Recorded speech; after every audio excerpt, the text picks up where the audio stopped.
Telugu Bigg Boss season 8కి winner అవ్వడానికి నిఖిల్కి ఎక్కువగా ఛాన్స్ ఉంది. గౌతమ్ కృష్ణ నిఖిల్కి పోటీ ఉన్నప్పటికీ కూడా ఈ రోజుకి నిఖిల్ ఎక్కువ ఛాన్స్ ఉంది విన్నర్ అవ్వడానికి. నిఖిల్కి కన్నడ నుండి ఓటింగ్ పడుతుంది అనుకుంటున్నారు ఏమో. నిజానికి నిఖిల్కి పడుతున్న ఓటింగ్లో 95% పైన మన తెలుగు ఆడియన్స్ ఓటింగే. ఓటింగ్ నిజంగా చాలా కొంతమంది తెలుగు ఆడియన్స్ మాత్రమే తెలుగు వారికి సపోర్ట్ చేయాలి అనుకుంటున్నారు. చాలా ఎక్కువ మంది తెలుగు ఆడియన్స్ మన తెలుగు వాళ్ళు కూడా వేరే రాష్ట్రాల్లో వేరే దేశాల్లో మంచి స్థానాల్లో ఉన్నారు, మంచి గౌరవం పొందుతున్నారు.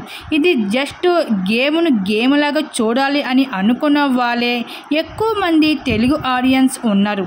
ఒకవేళ నిఖిల్ విన్నర్ అయితే మాత్రం అందులో మెజారిటీ సపోర్ట్ మాత్రం తెలుగు ఆడియన్స్దే ఉంటుంది. అలాగే కొంతమంది ఆడియన్స్ నిఖిల్ రియల్ కాదు, మాస్క్ పెట్టుకొని గేమ్ ఆడుతున్నాడు అంటున్నారు. నిజానికి ప్రతి మనిషిలోని కూడా కోపం, అసూయ, అలాగే ద్వేషం ఇలాంటి ఎన్నో ఉంటాయి. అవన్నీ చూసుకుంటూ వస్తుంది బిగ్ బాస్ సీజన్ 8లో ఉంటారు.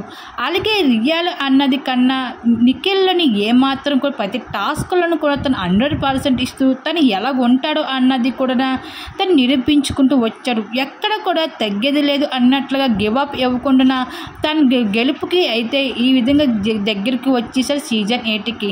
ఈ విధంగా బిగ్ బాస్ హౌస్లో నిజానికి అయితే నిఖిల్ తన ఫ్రెండ్షిప్ వాల్యూ కూడా ఎలా ఉంటాడో అన్నది చూపించుకుంటూ వచ్చాడు. ప్రతి టాస్క్లో కూడా ఎంతో బాగా పెర్ఫార్మెన్స్ చేస్తూ తన అనుభవంతో అయితే ఎంతో బాగా వచ్చాడు. ఎంతమంది పోటీ వచ్చినా నిఖిల్కి సాటి లేదని చెప్పుకోవచ్చు. అలాగే ఈ సీజన్కి ఇంకా నిఖిల్ విన్నర్ అని చెప్పుకోవచ్చు. మరి ఈ సీజన్కి విన్నర్ గౌతమ్ కృష్ణ, నిఖిల్ ఎవరు అవుతారో మీకు అనిపిస్తుంది? మీ అభిప్రాయం తప్పకుండా కామెంట్ సెక్షన్ షేర్ చేసుకోండి.